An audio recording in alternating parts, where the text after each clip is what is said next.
یعنی اتنے ہلاکت خیز ہیں ہمارے گناہ ہمارے لیے کہ ہم ان کو اپنے قریب بھی نہیں اب پھٹکنے دینا چاہتے. ان کو تو ہم سے اتنا دور کر دے جتنا مشرق اور مغرب کا فاصلہ ہے. اس سے زیادہ فاصلہ کسی اور چیز کا ہے جو مشرق اور مغرب کا ہی نہیں. بہت زیادہ فاصلہ ہے. پھر اس کے بعد دوسرے نمبر پر اللہ میرے گناہوں کو دھو ڈال بالماء، پانی سے، والثلج، پانی نہیں تو برف سے، والبرد، اولوں سے، یعنی کسی بھی طریقے سے. کبھی آپ نے اس دعا کے معنی پر بھی غور کیا؟ اس میں بھی آپ دیکھیے نا کہ پانی، برف اور اولے تین چیزوں کا ذکر ہے. سوال یہ پیدا ہوتا ہے کہ پانی سے جب دھل جائے تو پھر برف کی کیا ضرورت ہے؟ تو مراد اس سے یہ نہیں ہے کہ پانی اور برف اور اولو اکٹھا ہی سب کے ساتھ. مراد اس سے یہ ہے کہ اگر پانی نہیں کہیں اور وہ جم گیا ہے، برف کی شکل میں ہے، تو اسی کے ذریعے، اور اگر وہ بھی نہیں تو اولوں سے ہی بندوبست کر دی. نہیں کوئی بھی طریقہ ہو جس سے اس نجاست سے میری جان چھوٹ جائے. اللہ مجھے میرے گناہوں سے اس طرح پاک صاف کر دے جس طرح سفید کپڑے کو تو داغ دھبوں سے، میل کچیل سے صاف کر دیتا ہے. اب آپ دیکھیں، اگر اس تصور کے ساتھ آپ کھڑے ہو کر یہ دعا مانگے وضو کر کے تو آپ کے دل کی کیفیت کیا ہوگی؟ اسی کو کہتے ہیں ان الصلاۃ تنہا عن الفحشاء والمنکر. کل ایسے ہی مجھے خیال آ رہا تھا کہ یہ نہیں ہو سکتا کہ ایک شخص جسے نماز پڑھنی ہو وہ حرام کاریاں کرے، وہ نشہ کرے. کیونکہ ایک نماز سے دوسرے کا انتظار کیا ہے؟ رباط. تو نشے میں تو جا ہی نہیں سکتے، نشے میں جانے کی تو گنجائش ہی کوئی نہیں ہے. تو وہ شخص نشہ نہیں کر سکتا جو نماز کی اہمیت جانتا ہو، نماز پڑھتا ہو. پھر اسی طرح کوئی شخص زنا کر سکتا ہے نماز پڑھنے والا؟ کیوں نہیں کرے گا؟ آپ کو پتا ہے کہ غسل جنابت سے انسان کو نہانا پڑتا ہے، نماز کے لیے پاک ہونا پڑتا ہے فزیکلی بھی. تو ایک شخص زنا کر کے پھر غسل جنابت کرے گا کہ میں نماز پڑھ سکوں؟ وہ کس منہ سے نماز کی طرف جائے گا؟ تو لوگوں نے آسان طریقہ کیا کیا ہے، نمازیں چھوڑ دی، نمازیں ایک طرف رکھ دی اور حرام کاریوں میں پڑ گئے. کوئی شخص شراب پی سکتا ہے جسے نماز پڑھنی ہو؟ اس کو تو یہ ہوگا کہ مجھے فزیکلی بھی پاک صاف ہوش و حواس میں ہونا چاہیے، میں سکران یا نشے والی کوئی چیز نہیں لے سکتا کیونکہ مجھے تو نماز پڑھنی ہے. تو کس طرح نماز ہمیں برائیوں سے روک کے رکھتی ہے. اگر واقعی ہمارے دل میں نماز کی اہمیت آ جائے تو سارے گناہ آہستہ آہستہ خود ہی نکل جائے. کوئی بھی انسان غلط کام کر رہا اور اتنے میں اذان ہو جائے، کیا اس کے اندر احساس نہیں ہوگا کہ میں کر کیا رہا ہوں، مجھے تبھی اللہ تعالیٰ کے پاس جانا ہے، مجھے تو نماز پڑھنی ہے. تو ان الصلاۃ تنہا عن الفحشاء والمنکر. تو جس طرح ہمیں عملی طور پر گناہوں سے نماز روک لیتی ہے، اسی طرح وضو کی اتنی زبردست حکمت ہے کہ انسان کو فزیکلی اس کیفیت سے گزارا جاتا ہے. بعض لوگ کہتے ہیں نا کہ وضو کا کیا فائدہ، یعنی بظاہر تو جسم پہ کوئی نجاست نہیں لگی. اب اگر مثلا آپ نہا کے نکلے ہیں، نہانے کے بعد آپ کو واش روم جانے کی ضرورت پیش آ گئی، اب فزیکلی تو آپ بالکل نہائے دھوئے صاف ستھرے نظر آ رہے ہیں، لیکن وہ کیا چیز ہے کہ جو آپ کو پھر وضو کرا رہی ہے؟ وضو کو ختم کرنے والی کتنی ہی چیزیں ہمیں ہمارے دین نے بتائیں تاکہ ہم بار بار اپنے آپ کو فزیکلی بھی واش کریں. یہ جو فزیکلی واش کرنا ہوتا ہے اور وضو کا کتنا بڑا اجر بتایا گیا کہ جنت میں لے جانے والے کاموں میں سے ہے. تو یہ وضو کا کرنا ہمیں احساس دلاتا ہے کہ ہمیں گناہوں کو دھونا ہے. صرف ہاتھ منہ نہیں دھونے، گناہوں کو دھونا ہے. اس کے ساتھ ایسوسیٹ کر دیا گیا کہ گناہ آخری قطرے کے ساتھ بھی ٹپکتا ہے.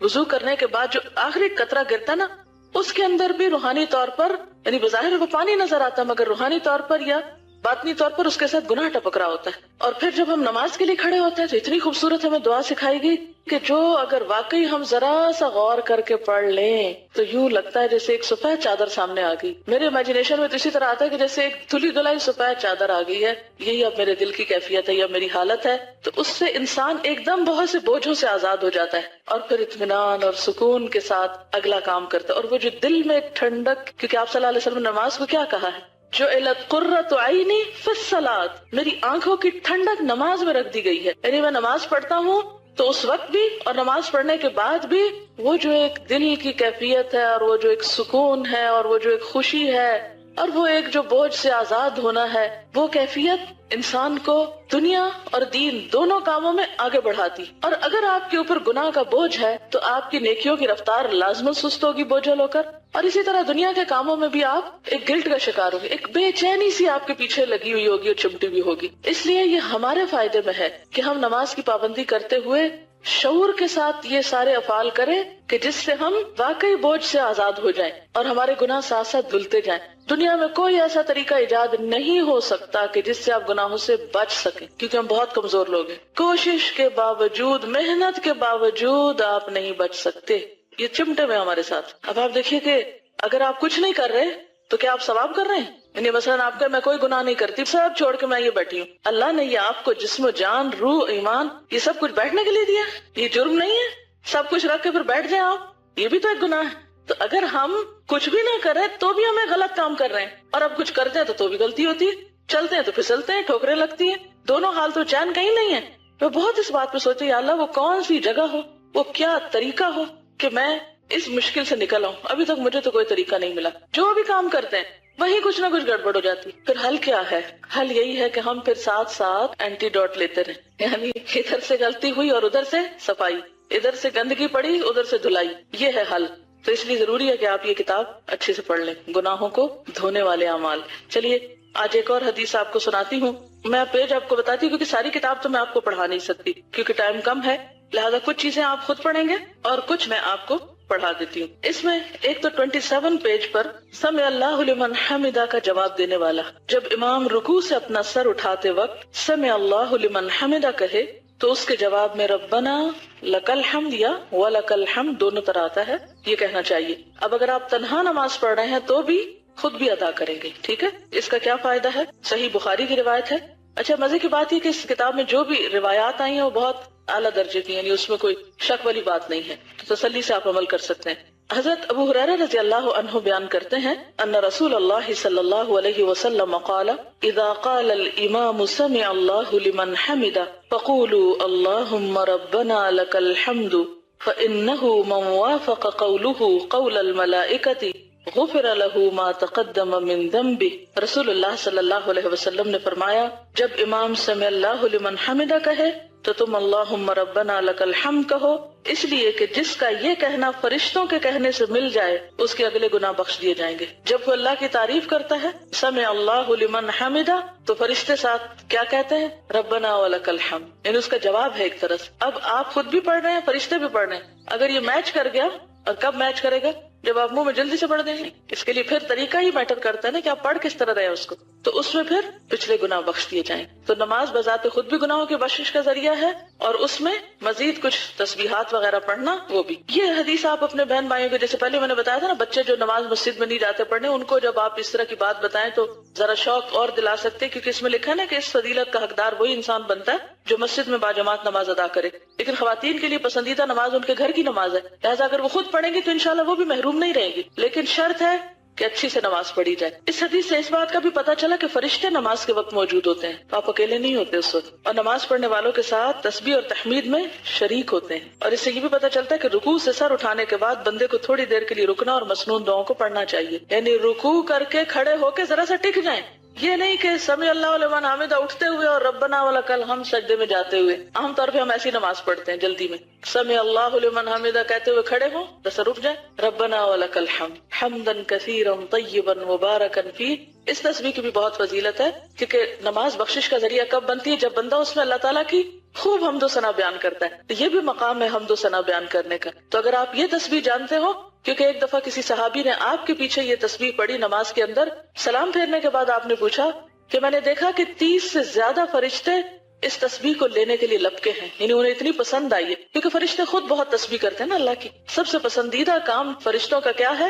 اللہ تعالیٰ کی تسبیح کرنا. جیسے پہلے پارے میں بھی آتا ہے نحن نسبح بحمدک ونقدس لک, یعنی فرشتوں کے اور بہت سے کام ہیں, لیکن ان کا پسندیدہ ترین کام کیا ہے؟ آپ کو پتہ نہیں فرشتے کائنات کے انتظام پہ مامور ہیں, بارشوں کے برسانے کے اور جان نکالنے کے اور بہت سے بے شمار کام ہیں ان کے, لیکن انہوں نے اپنا سب سے پسندیدہ کام وہاں ذکر کیا, نحن نسبح بحمدک ونقدس لک. تو وہ تسبیح کرتے ہیں, اور یہاں بھی تسبیح کے وقت خاص طور پر جواب دے رہے ہوتے ہیں. اور پھر وہ تسبیح جو ہے حمدا کثیرا طیبا مبارکا فیہ, یہ فرشتوں کی پسندیدہ ترین تسبیح تھی. 30 سے زائد فرشتے آگے لپک کے اس کو اٹھانے لگے. تو اس کو بھی اگر آپ پڑھ سکیں تو زیادہ اچھا ہے. یہ پڑھ لیں تو جب اللہ اکبر کہیں تو نیچے جائیں, ٹھیک ہے. دیکھیے نماز میں خشوع کرنے کا ایک بہترین طریقہ کیا ہے کہ ہر سٹیپ کے بعد ذرا سا رک جائیں کہ آپ کے جسم کی حرکت ختم ہو جائے, پھر اگلا سٹیپ ادا کریں. پھر جمعے کی فضیلت پر ہے, یہ بھی آپ اپنے جو مرد حضرات ہیں ان کو بتا سکتے ہیں. 35 صفحے پر آخری حدیث ہے, چونکہ پیچھے ہم اس سے ملتی جلتی حدیث پڑھ چکے ہیں, لیکن اس میں ایک نئی بات ہے جو آپ سے کرنا چاہوں گی. حضرت ابو ہریرہ رضی اللہ عنہ بیان کرتے ہیں ان رسول اللہ صلی اللہ علیہ وسلم قال الملائکۃ تصلی علی احدکم ما دام فی مصلاہ الذي صلى فيه ما لم يحدث تقول اللهم اغفر له اللهم ارحمه. یہ بھی بخاری کی روایت ہے. رسول اللہ صلی اللہ علیہ وسلم نے فرمایا فرشتے اس شخص کے لیے دعا کرتے رہتے ہیں جو اپنی نماز کی جگہ میں جہاں اس نے مسجد میں نماز پڑھی بیٹھا رہے جب تک کہ وہ بے وضو نہ ہو. یعنی سلام پھیرنے کے بعد اگر آپ بیٹھ کے تسبیحات کر رہے ہیں، دعا مانگ رہے ہیں، اللہ کا ذکر کر رہے ہیں، اپنا محاسبہ کر رہے ہیں، وہیں بیٹھ کے قرآن پڑھنا شروع کر دیتے ہیں.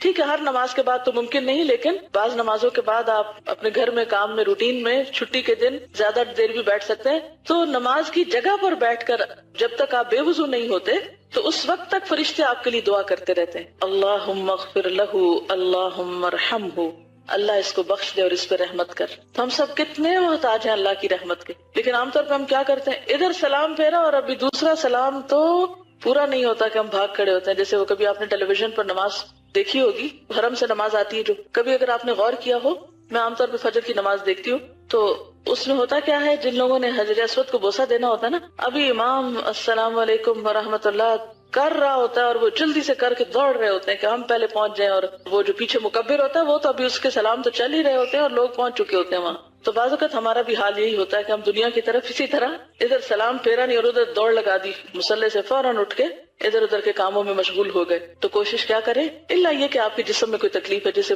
خواتین بزرگ ہو جاتی ہیں تو پھر بعض اوقات ان کا فرش پہ بیٹھنا بہت دوبر ہو جاتا ہے. اس لیے میں جوان بچیوں سے کہوں گی کہ اس وقت سے فائدہ اٹھا لیں، اس عمر کو پہنچنے سے پہلے کہ جس میں آپ کے لیے زمین پہ بیٹھنا دوبر ہو جائے. کتنی بہنیں ایسی ہیں، خصوصاً خواتین میں نے یہ دیکھا ہے کہ ایک سرٹن ایج پہ پہنچ کے ان کے لیے فرش پہ بیٹھنا محال ہو جاتا ہے. ہڈیاں ایسے دکھنے لگتی ہیں، گھٹنوں کی ایسی تکلیفیں شروع ہو جاتی ہیں، جسم میں ایسی دردیں شروع ہو جاتی ہیں کہ بیچاری اس جگہ بیٹھ ہی نہیں سکتی، لا محالہ اٹھنا پڑتا ہے. اب ظاہر ہے کہ عمر کے ساتھ ساتھ یہ مواقع پھر کم ہوتے جاتے ہیں نا، نیکیوں کی دوڑ بھی سست ہو جاتی ہے، اس طرح نہیں ہو سکتی. کیونکہ اکثر بچوں کو جب کہا جاتا ہے نا کہ اس عمر میں اچھے کام کرو، کہتے ہیں لو آپ نے اپنی تو ساری زندگی اور کاموں میں گنوا دی، ہمیں کہتے ہیں ابھی سے کرو. میں کہتی ہوں کہ یہ کیا عجیب بات کر رہے ہیں یہ بچے، یہ شکر نہیں کرتے کہ انہیں جلدی پتا چل گیا. انہیں تو کہنا چاہیے شکر ہے آپ کو لیٹ پتا چلا اور ہمیں جلدی پتا چل گیا، ہم لکی ہیں. یہ کہنے کی بجائے الٹا کہتے ہیں کہ لو آپ نے تو اتنی زندگی گمراہی میں گزاری اور ہمیں آپ کہتے ہیں ابھی سے کرو. کہ نیکیوں میں جلدی کرنے کو آپ ایک عیب کا کام سمجھتے ہیں، اپنی شان کے خلاف سمجھتے ہیں؟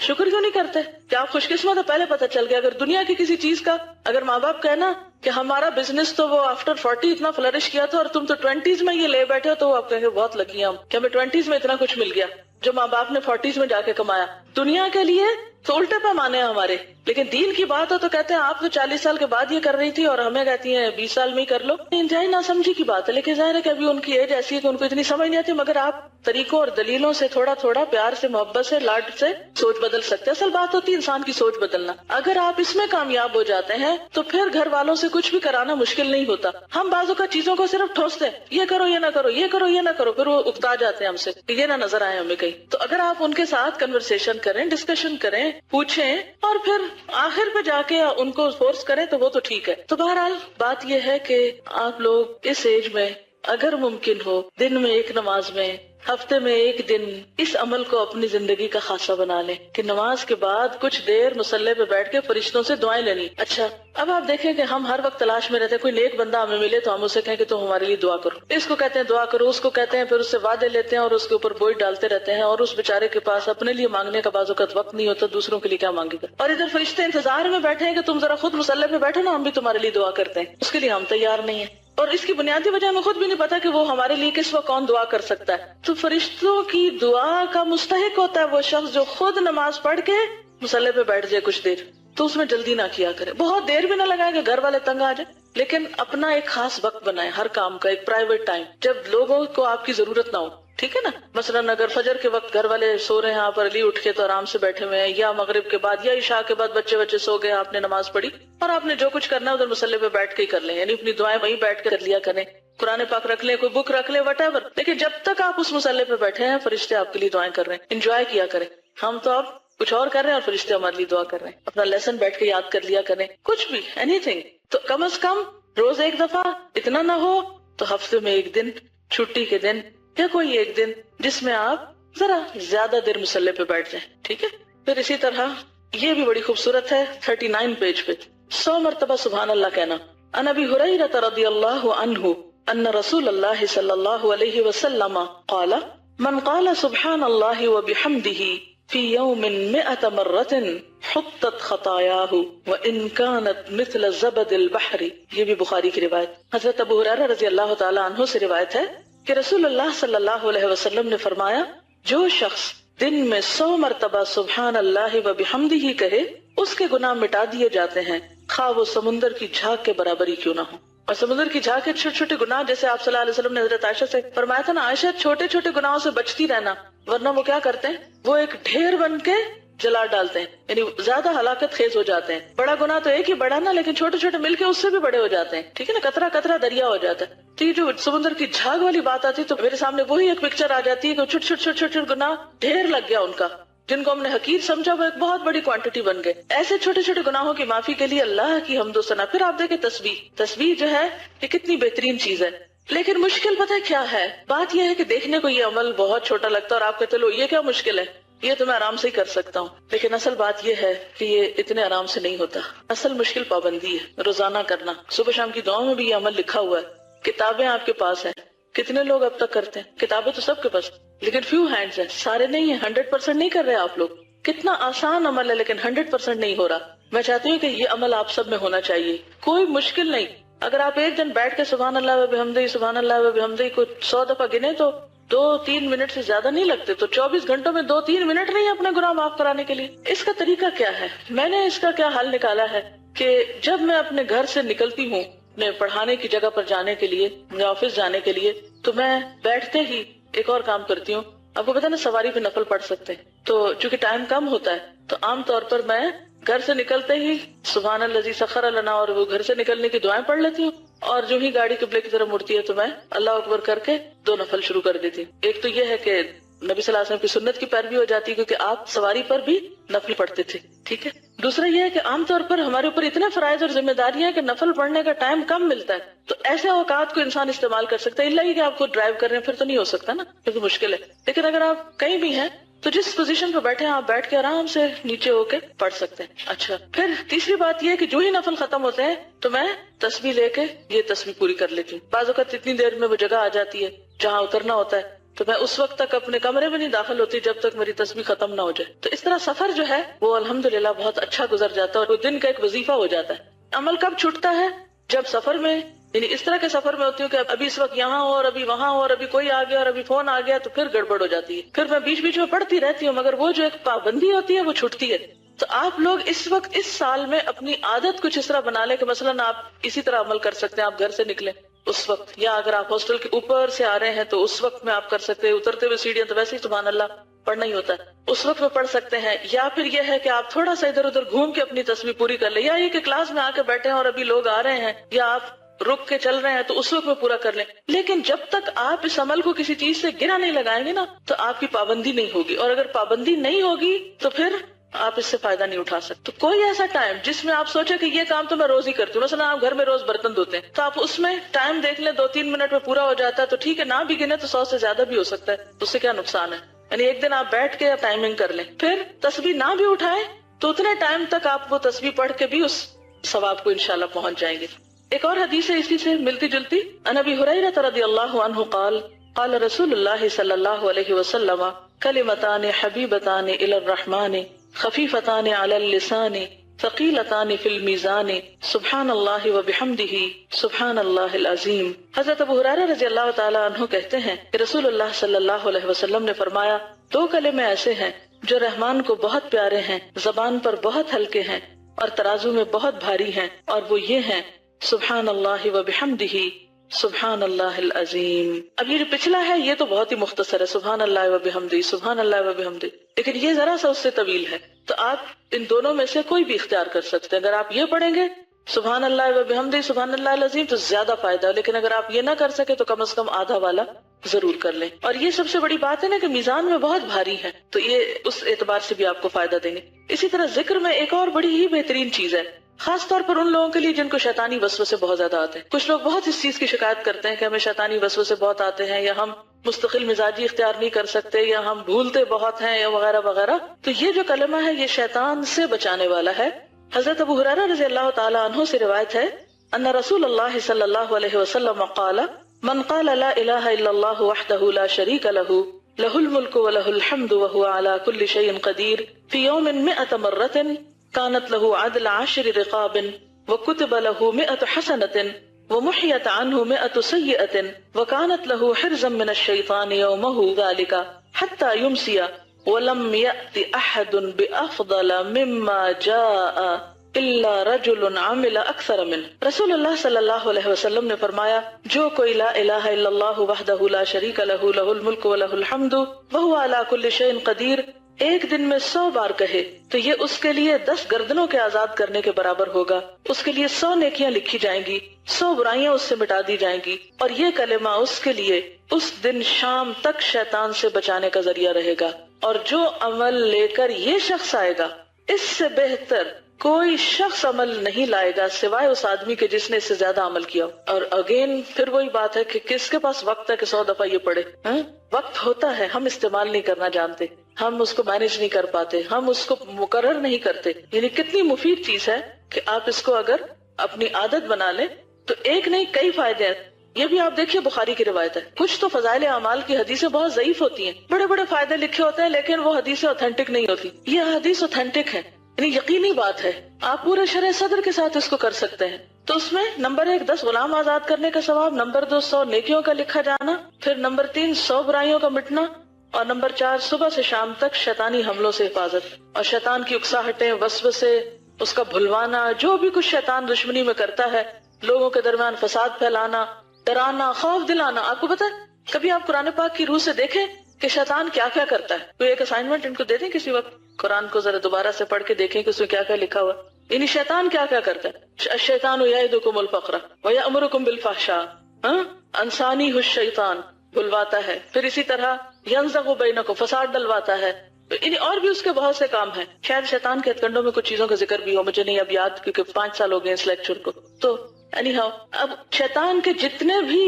وار ہیں ان سارے واروں سے یہ کلمہ آپ کو انشاءاللہ محفوظ رکھے گا۔ یعنی آپ کے اندر ایک ایمان کی ایسی طاقت ہوگی شیطان آپ کے اوپر آ نہیں سکتا۔ اور یہ جو لوگ یہ شکایت کرتے ہیں ان کو جن چمٹے میں اور معلوم نہیں کون کون ان کے پاس آتا ہے اور جاتا ہے، ان سب کو بھی اس سے خلاصی ہو سکتی ہے۔ یعنی جو اس قسم کی گفتگو فرمائے ان کو بھی یہ نسخہ بتایا کریں کہ آپ یہ عمل کریں اور پھر بتائیں، کیونکہ نبی صلی اللہ علیہ وسلم کی بات سے بڑھ کر سچی بات کس کی ہو سکتی۔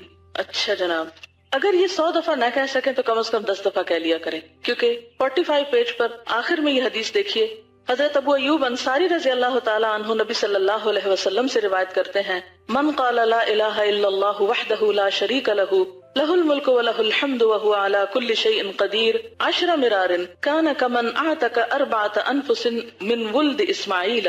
یہ صحیح مسلم کی روایت ہے، جو شخص 10 مرتبہ یہ کلمہ کہے لا الہ الا اللہ وحدہ لا شریک لہ لہ الملک ولہ الحمد وہو علی کل شیء قدیر، وہ اس شخص کی طرح ہوگا جس نے اسماعیل علیہ السلام کی اولاد سے 4 شخص آزاد کیے۔ یعنی اس کا صرف اتنا فائدہ ہے اگر 10 دفعہ پڑھے، لیکن اگر آپ کسی بھی طرح اپنے آپ کو پابند کر سکیں، اور اس ایج میں تو آپ کے اوپر کوئی بہت بڑے مسئلے مسائل نہیں ہیں، گھر جاتے وقت واپسی پہ اگر آپ یہ باندھ لیں، ایک تسبیح کر لیں، آتے وقت سبحان اللہ و بحمدہ کر لیں، اور جاتے وقت لا الہ الا اللہ وحدہ کی کر لیں، اور اگر ایک دن آپ ٹائمنگ کر لیں، مثلا آپ خود ڈرائیونگ کر رہے ہیں تو آپ کو پتا ہوگا اتنے منٹ میں گھر آتا ہے اور اتنے منٹ میں پڑھ کے یہ کلمہ 100 دفعہ ہو جاتا ہے، تو پھر بھی اس سے آپ کو فائدہ ہوگا۔ اسی طرح نماز کے بعد جو تسبیحات پڑھی جاتی ہیں اس میں 33 مرتبہ سبحان اللہ، 33 مرتبہ الحمدللہ، 33 مرتبہ اللہ اکبر کہنا، اور 100 کی تعداد پوری کرنے کے لیے لا الہ الا اللہ وحدہ لا شریک لہ لہ الملک ولہ الحمد وہو علی کل شیء قدیر پڑھنا، اس کی ساری خطائیں معاف کر دی جائیں گی، اگرچہ وہ سمندر کی جھاگ کے برابر ہی کیوں نہ۔ اب آپ دیکھیں کتنی آپشنز آپ کو دی جا رہی ہیں، آپ ایک کام کر لیں، وہ نہیں کر سکے دوسرا کر لیں، وہ نہیں کر سکے تیسرا کر لیں، لیکن کچھ نہ کچھ تو کریں۔ خوش قسمت ہے وہ جن کو یہ سب کرنے کی توفیق ہو جائے، کیونکہ یہ توفیق کی بات ہے، مشکل نہیں ہے، بہت ٹائم نہیں لگتا۔ ٹائم مینج کرنا خود سیکھیں، کیونکہ ذکر جو ہے وہ الذین یذکرون اللہ قیاما وقعودا وعلی جنوبہم، تینوں حالتوں میں کیا جا سکتا ہے، کھڑے بھی، بیٹھے بھی، لیٹے بھی۔ آپ کام کر رہے ہیں، آپ کچھ بنا رہے ہیں، صفائی کر رہے ہیں، کچھ بھی کرتے ہوئے آپ ذکر کر سکتے ہیں۔ صرف یہ ہے کہ آپ کو باندھنے کی اور پابندی کی ضرورت ہے، اور اس میں بھی میں نے خود دیکھا تھا 1.5 منٹ لگتا ہے یہ تسبیحات پڑھنے میں، اور ثواب کتنا زیادہ ہے۔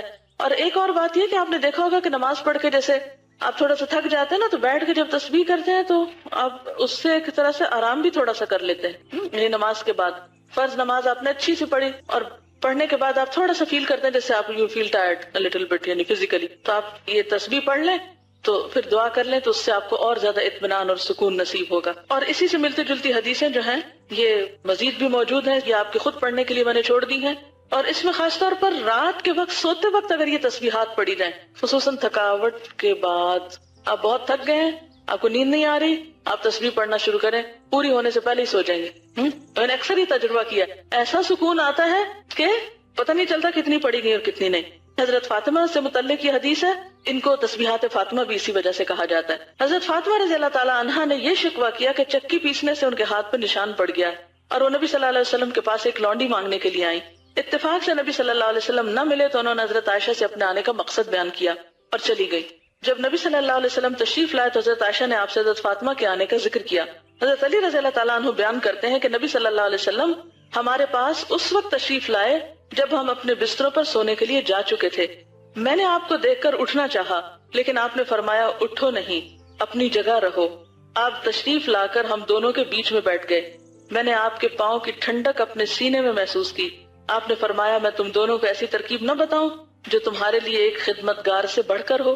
جب تم دونوں اپنی خوابگاہ میں اپنے بچھونوں پہ جانے لگو تو 33 بار اللہ اکبر کہو، 33 بار سبحان اللہ اور 33 بار الحمدللہ۔ یہ عمل تمہارے لیے ایک خدمتگار سے بڑھ کر ہوگا، یعنی کوئی خدمتگار تمہیں دبائے بیٹھ کے تو اس سے بہتر ہے کہ تم یہ تسبیحات پڑھ کر سو جاؤ۔